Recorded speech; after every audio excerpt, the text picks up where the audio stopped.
Jens, kom ik doen gewoon experiment. Je gaat staan op die kom beers maar gaan die contact maken met die aarde niet. Dan is er twee draden, dat is een bruin en een blauwe.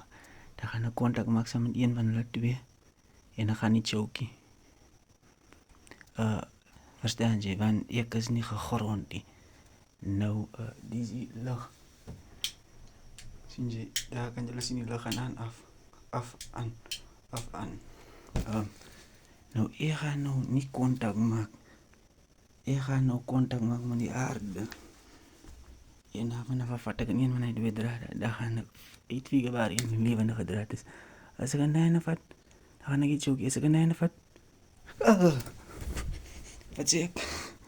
Yo, poes. Dat choke ik. Nou weet de guy blauw was levendig. Maar Jalamuni, please don't try this alone. Or else you will choke. That's what she said.